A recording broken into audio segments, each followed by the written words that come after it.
Hello and welcome to this quick tip about EdgeTX, specifically about these 6 position switches that you find on lots and lots of radios. Now this is actually a question from this chap here that was asking about this, because historically the way it worked was these 6 position switches just acted to replace essentially one rotary control that had 6 indexed positions, and that's how it used to be on the original radios and things like the Taranis. However, when the very first TX16 came out, or T16 I think it was called back then, this 6-button configuration is basically a replacement for that. Now I don't use them a lot because I fly a lot of FPV and I find these difficult to find with my fingertips. However, they are incredibly powerful now. So rather than just be one bank of 6, you can absolutely set them up like that. You can have them set up in lots of different ways. So at the moment I've got them as 2 banks of 3 and I can have them in different things. I can have them in different positions. They basically act as 2 3-position switches. And you can set them up however you want. You can also choose the colors. At the moment I've got traffic lights. So the first traffic light goes green, amber, red. The second 3-position switch goes green, amber, red as well. And this is something that is kind of came about through a number of EdgeTX updates and you might have missed. So to answer the question, let's get into this in a little bit of detail. I'm using the Radiomaster TX16S Mark III because of its beautiful screen. It's just very, very easy to see because of the large size and higher resolution on things like the camera. So let me show you how I've set this up and the things that we can do. If we go into the model menu and you scroll down, you can see this thing here. And I tell you what, let me zoom in a little bit so it's a little bit clearer. You can see this thing here called Customizable switches. If I click on that, that is how we're going to set this up. And you can see here that I've got switches 1, 2 and 3, which are the first 3 switches that actually have the numbers written underneath on this particular radio, which makes it even easier to figure out which is which. We can give them a name. You can decide whether or not they're a 2-position switch, they're disabled, or they're called global. We'll cover what that all means in a minute. You can also set them into groups, group them into little switches. So we could have, as I've got now, 2 3-position switches, we could have 3 2-position switches, or we could have one great whacking 6-position switch, or you could have a 4-position switch with a 2-position switch. It's incredibly smart.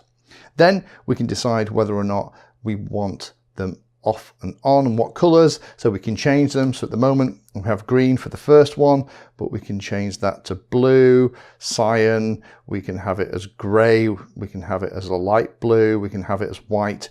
You can change them, and you can even, if you know the exact hex number that you want, RGB value, you can plug that in as well.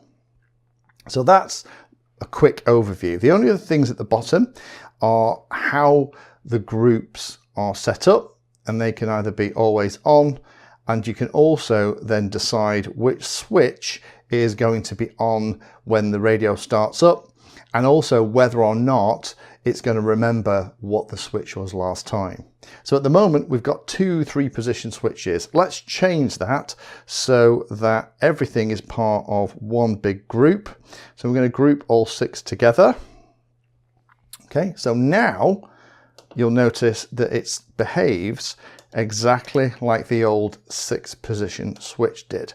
So each of these is now separate, or I could change it so that we have 3 2-position switches, and we'll make the last 2 a group as well.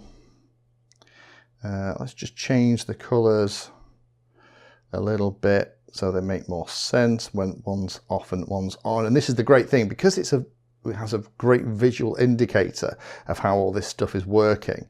Be a little bit careful with this. I found that sometimes it can be a bit counterintuitive, because now if I turn the radio off and start again, we're going to get a control warning, and that's because switch 3 and switch 5 are not in the right position.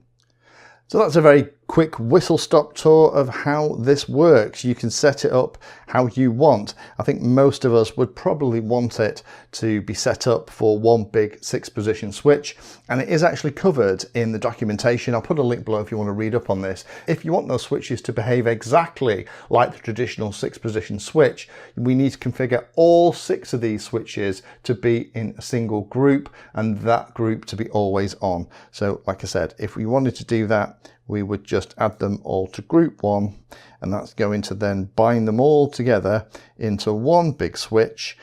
We can leave it as always on, and now it's going to behave like one big row of buttons. So hopefully that answers that. It's actually a very clever setup now. This makes this group of 6 switches very powerful, and not just for those times when you need something that's going to have 6 positions, but also if you want to break it down into individual controls, and also to have some kind of indicator light as well when the switch is in that position too. Thank you for watching my video. Check out the playlist, and adding Pedantry 60 to your search terms will help you find my content. If you haven't done so already, please hit the like and subscribe button. It helps a lot. You can support the time I spend here answering questions and helping others by using the links in the video description.